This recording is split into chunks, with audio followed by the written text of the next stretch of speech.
Hey guys, I got the invite to come up to Reno, check out the Sudden Impact shop, do some fishing.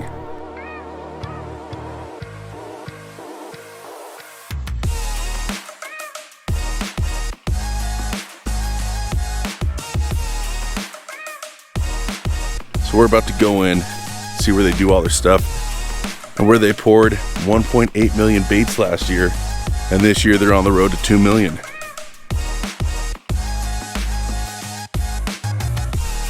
Come on in, let's check it out.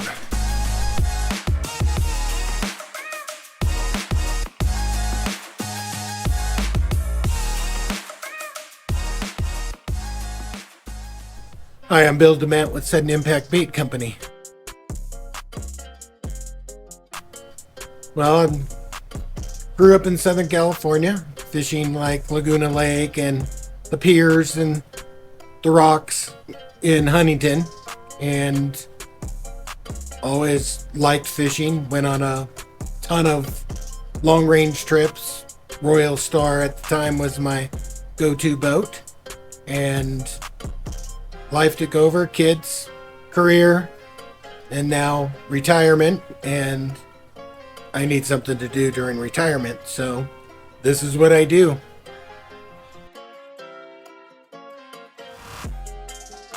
You expect it to get this big? Never thought it would grow into what it has, but I have very good people that help out. Shannon Gallagher in Southern California helping with all the shops. I got Frank Rodriguez over in San Jose, California with molds and colors and general advice, my mentor.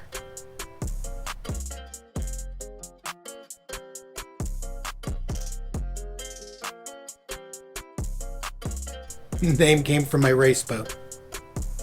So, ex-girlfriend thought it was really cool. Thought the boat was really cool. Thought the name was cool. And sort of stuck.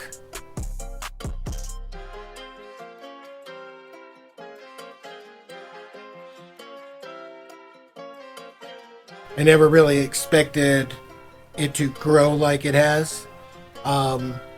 Thanks to Market Performance for giving me first shop in Southern California, and yeah, just a blessing of everything that's happened since then.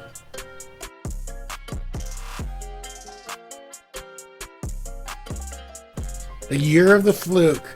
Shannon Gallagher and the year of the fluke. Shannon came to me and said, you know, your 8-inch fluke, we could sell 1 million of them. And I sort of blew it off, and he's like, I'd be getting ready. Pearl white fluke, we could sell 1 million of them. So I sort of put it off on the back burner, and all of a sudden he came up, he said, fluke season. And with some of the other manufacturers not making enough, we sort of filled the gap. And it just blossomed into 13 and a half 55-gallon drums worth of flukes.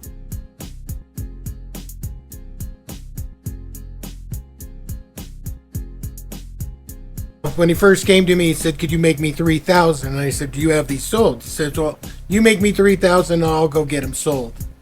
First day, he came back with over 5,000 pieces sold. So I said, well, we only have 3,000. You know, we'll have to put those on the back burner. He said, the bite is now.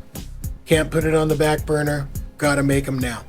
So basically, for the next 45 days, we did nothing but make white flukes.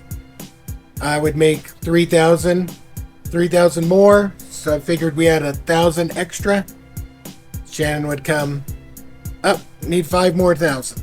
Then it was a couple days later, you have those 5,000 made? Yep. Well, you need to make another 5,000. To the tune of 45 straight days pouring white flukes, and our orders backing up left and right. And lucky our customers were kind enough to give us a little bit of flack. You're going to do 3, and how many do you end up doing?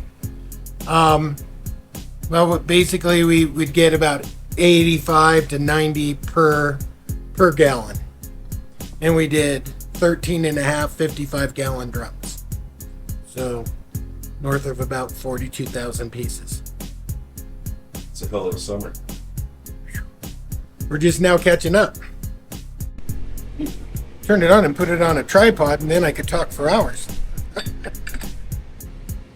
So, as we're talking, I took X amount of dollars from basically when I was done with my concrete business, and took half and bought molds and materials, and then put the other half to actually run and maintain the business. I figured if I ran out of money or couldn't make it with the money I set aside, then wasn't meant to be. So since 2016, it's been running, and one customer, then two customers, and Shannon coming on board, and that's when basically the shops just blew up for all of the connections that Shannon had, and people liking Shannon, taking it to a totally different level.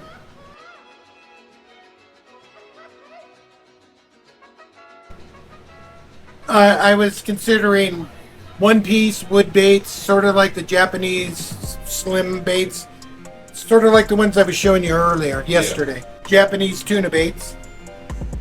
And I've always wanted to do the plastic end of it. And so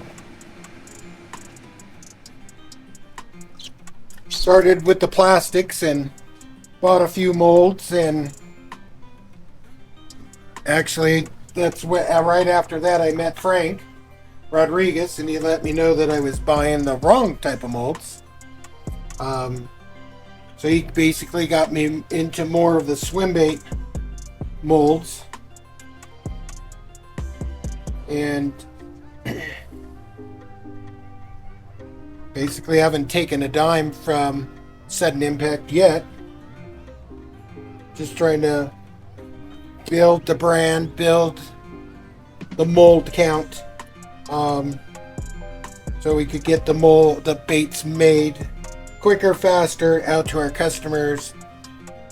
Back like when we first started, Mark would want something, and we'd be able to make it in 2 or 3 days and get it shipped out to him. And we've always had the first come, first serve mentality. But some people, when they order, they need it now. They don't need it 6-8 weeks from now.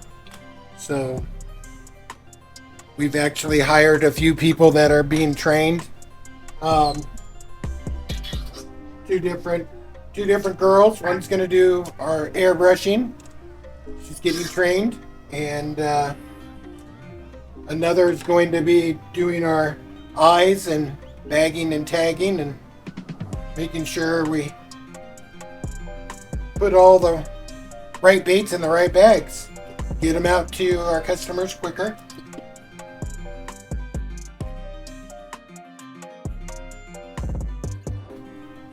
So you were saying you saw kind of a hole in the industry?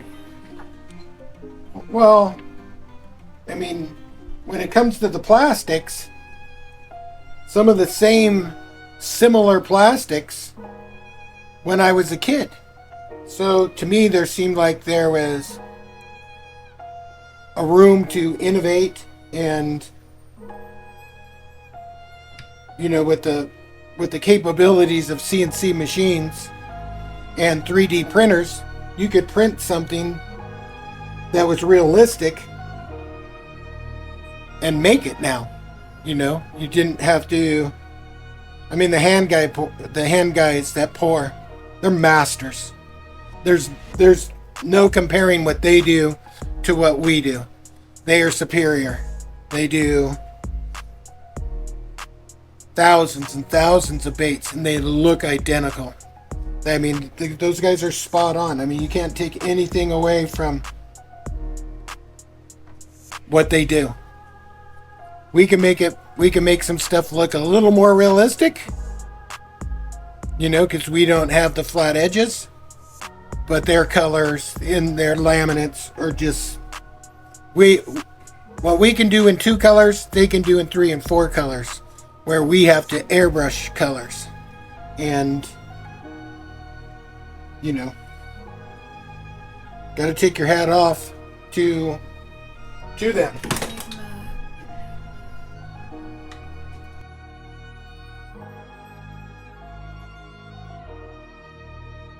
So what's your favorite bait that you pour?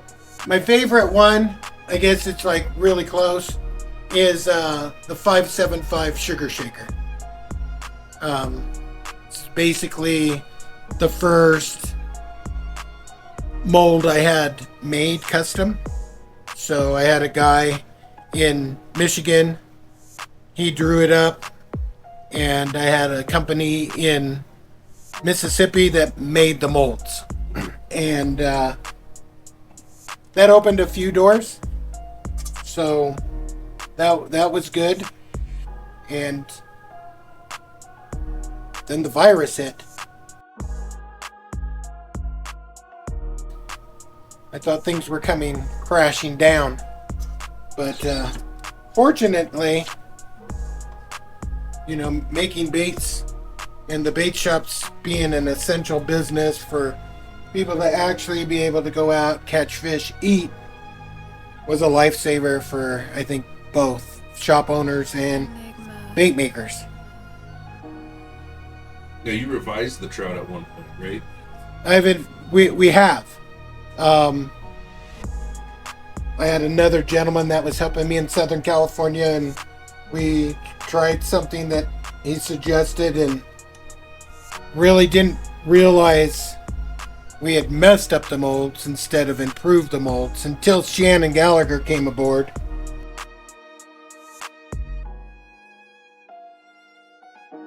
No one could put their finger on exactly what it was ailing in the bait, and Shannon basically figured it out, went and tested.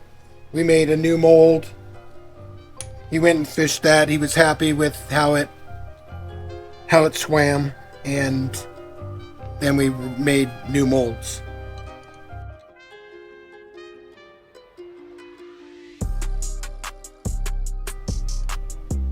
So, yeah, made them a couple times.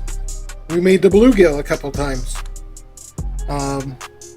From the junior gill to the fat gill, and that was just,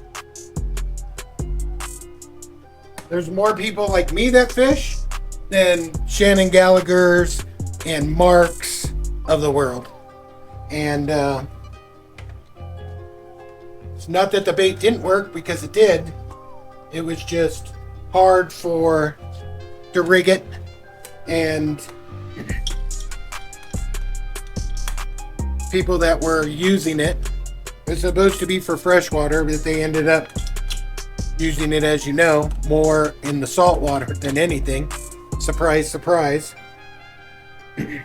So, to make sure the average Joe that was going to fish it, could rig it, Joe at Performance,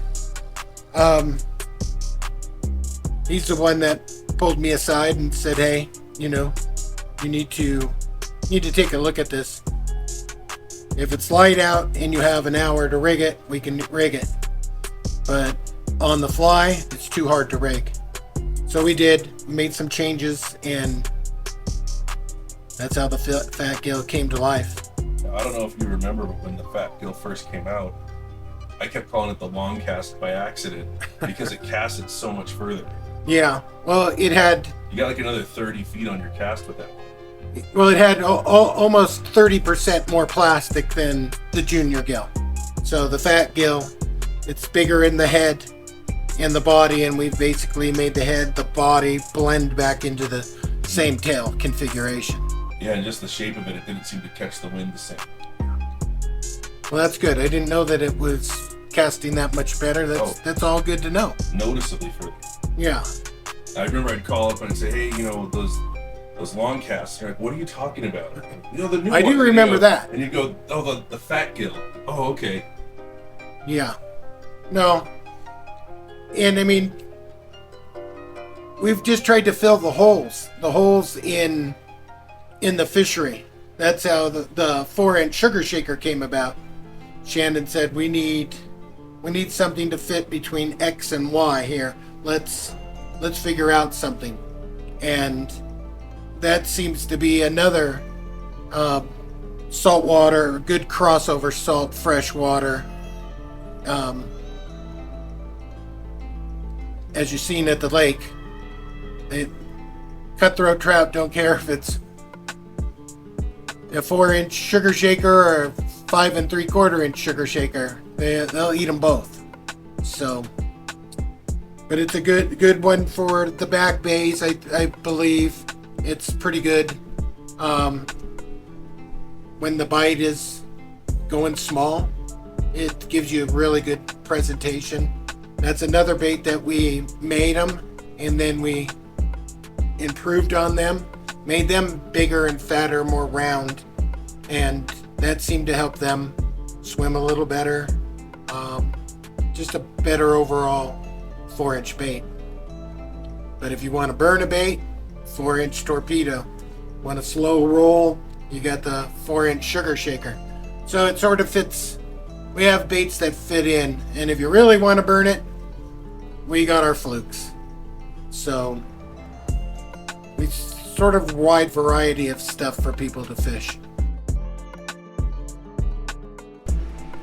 So tell me about the craw gill contest. How that came about. Well,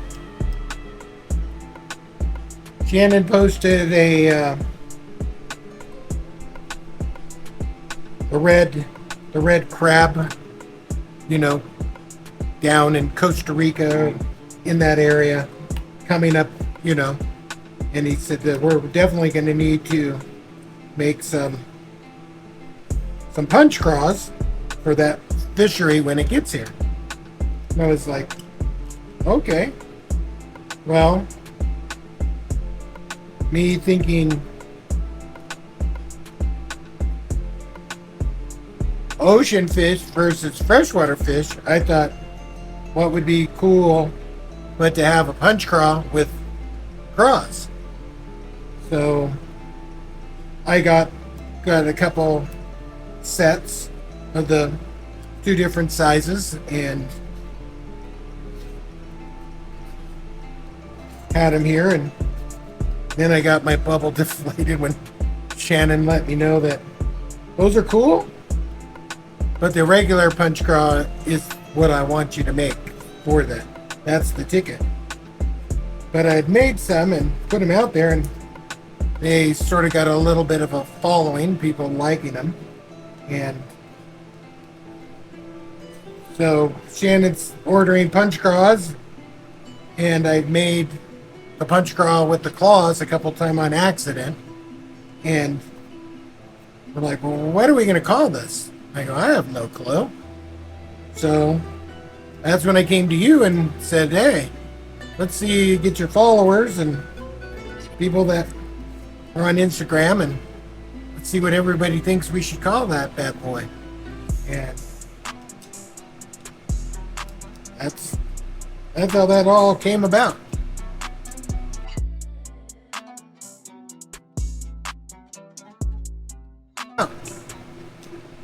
So why did you end up deciding to give craws away to everyone? Well, when I started this, it was more to help the younger kids, you know, keep the baits reasonable so they could afford them. Because I remember what I had to do. I didn't care what it was. Mow lawns, wash windows, throw papers, you know. And the price of things these days. You know, stuff's expensive. And I was introduced to fishing at a young age, and I've always fished my entire life. And so I'm not the future of fishing. I'm on the tail end of it. So we need to get more kids, more teens, more 20-year-olds into fishing, you know, and let's look, we'll take the pandemic. Okay. What a blessing in disguise, because what did we have? 8.8 million more people first time. Not I had a license and let it lapse and then I got another license. First timers. Almost 9 million new people. You know, you teach a kid at 6, 7, 10 years old and he takes a liking to it, he's hooked for life. He'll always have a passion that he could go do, you know, and you know us fishermen, we can make it as cheap as we want, or we could spend every dime we make doing it. And so that's why I did the giveaway. I wanted more people to be involved, and what a good way. Keep them interested, you know. People take 5 minutes out of their day to take part in our little giveaway. Okay? So that's why I came to you and said, hey, the first set of group, which I guess was about 50, let's give them something. And then we'll give a little extra more for the person that ends up winning. And I think we've done good by that.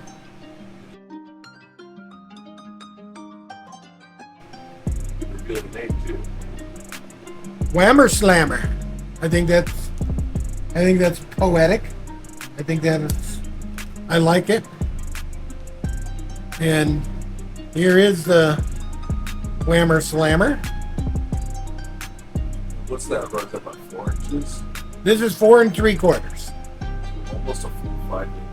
Yeah, that's a 4 3/4. We have them in 2 sizes, so you could have the big or the small. It fit the fish that you're fishing. Got a little different profile than just a regular, punch craw. Add this in here. I don't even know if this will make the final cut, but Bill was kind of talking about how so many more millions of people started fishing during the pandemic, and we'll hear a lot of people say, make fishing lame again, and there's too many people fishing, etc. I remember when there was no one doing this. Well, we just had in California, we had the 30 for 30 or something like that, where they were trying to do the land grab and take away more of our fisheries, and that all got turned down. And I don't think that would have been turned down if it hadn't been for all the new people fishing since COVID. I agree. If that had happened before COVID, we'd have lost some more of our water, some more of our land. Yeah, very, very true. And I just think that's sure, there may be a little more pressure, but there's ups and downs to the new people fishing, and that's definitely one of them.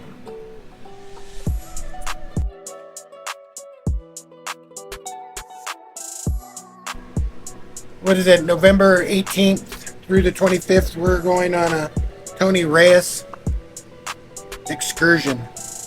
And so we decided to fish our own baits. So we're making some bright colors, and thanks to, I don't know Ray's last name, Ray from Dirty Hookers. Yes, thank you, Ray, for inspiring us to do this. Check him out on YouTube. Check him out on YouTube. It's got a good content. If you don't get pumped after watching one of his videos, you're dead. You're not alive.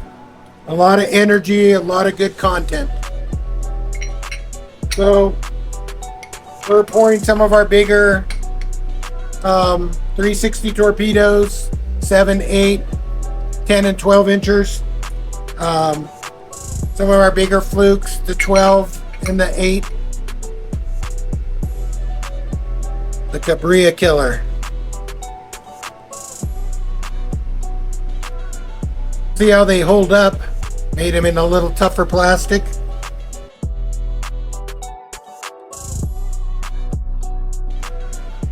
Yeah, we were advised maybe not to bring too many plastics because of the fishery tearing plastics up. But we have a couple of rigging ideas and a couple of blends that we're gonna work on to see if we can get these things to catch a few cabria and a few other special fish down there. We might lose a little bit, but we're gonna have a hell of a good time.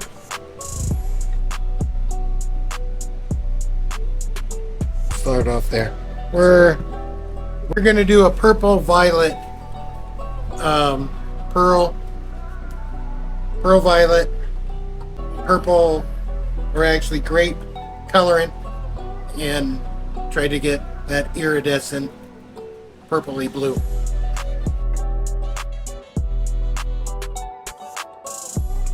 The hiccup that shops were calling and asking for my 7-inch fluke when I only make an 8-inch. That hiccup? That's the one. The one I called you and told me, hey, you owe me $1,000 and I got to buy more molds. Yep. Yeah. No, that was all good. I guess Luke was out fishing and they had caught their limit and got really excited and bent out a hook and put it out there and actually caught one of the bigger ones. Luke wanted to keep it and throw one of the little ones that were dead away. So, but it was all good. Yeah, we make from 2-inch to 12-inch, but we make no 7-inch. So we got a 12-inch, got an 8-inch, 5 3/4, 3 3/4, 3 3/4 fat belly, 3.5, 3, 2.5, and 2-inch fluke. So from trout to Dorado, you're covered. Yeah, as long as we get a few on here, it'll be a successful trip. But we will be fishing other people's baits. Don't. We're not above fishing other people's baits and catching big fish with them. And when we do, we'll let you know whose bait and what we caught it on.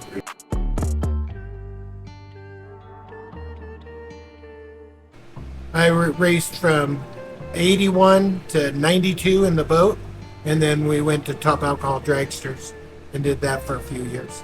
So, if I remember correctly, you got your own race. Yes. Well, my brother-in-law has it, and he's actually been racing it.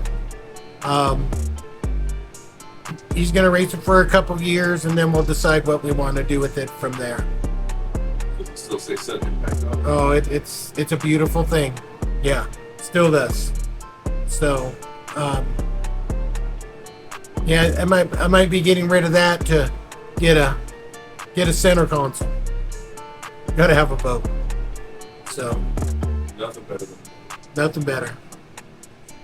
Doesn't matter the 5 days a week it sits on the driveway. It's the 2 days.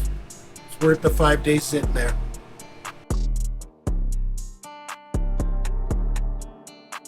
Well, we used to rent the skiffs, and we'd have one of my buddies with an extra 5-gallon gas tank. He'd take that out of his dad's boat. We'd have that filled up. We'd have the little, because you were supposed to take it out of the bay. We'd drive it over to Santa Catalina.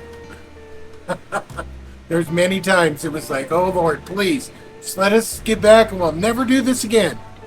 Then we, young and dumb, a couple weeks later, aren't you guys the ones that took that boat? Aren't you supposed to not be able to rent? No, that's the wrong guys. So we did that. We did a lot of crazy stuff. We had to go fish. Well, back in the day, bonita, barracuda.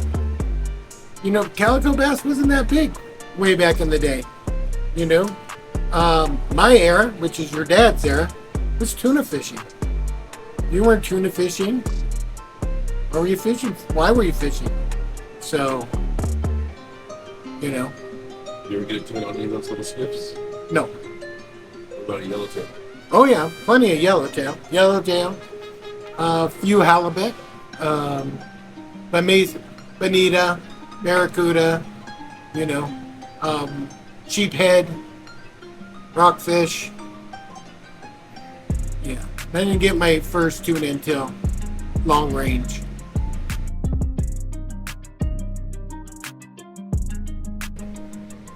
We got anything coming next year you want to talk about? Not just yet. You could definitely say there's more to come. Got some new colors and some new molds. Just to try to stay fresh and relevant. Look at that.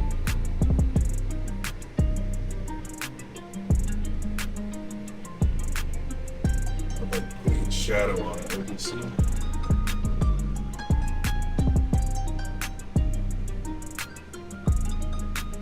Oh yeah.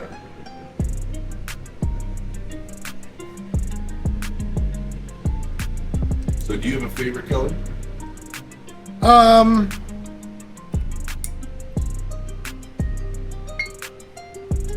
My favorite colors keep changing. I get a color and I really, really like it. It's there for a while till we got Flaming Hot Cheeto. How Mark liked it. I probably made it like 50 different times till he said, "Nope, that's the one. That's the one I like." That was my favorite for a while. And but if I had to pick, overall, Frank's Custom Trout and Violet Hollow Shad are my two top. If there was nothing else I could make, they said, okay, you can only pick 2 baits in your whole arsenal to ever. This is it.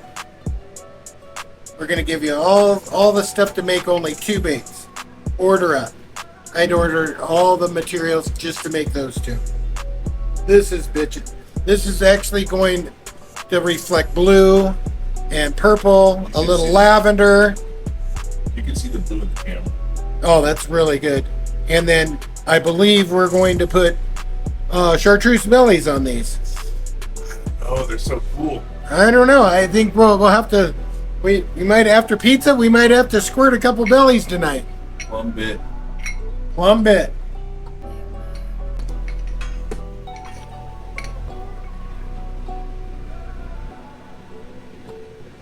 Plum hoops.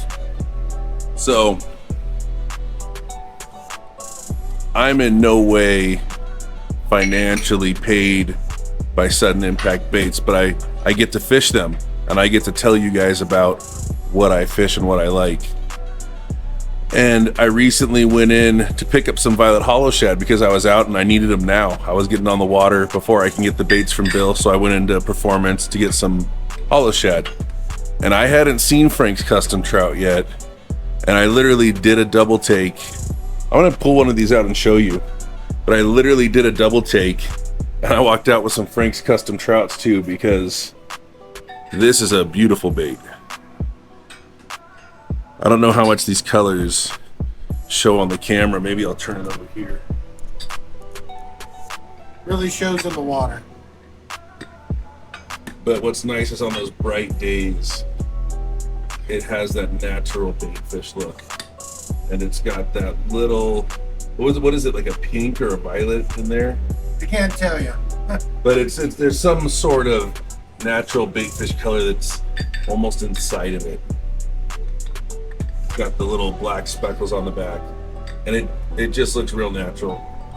And I've had some good days on it.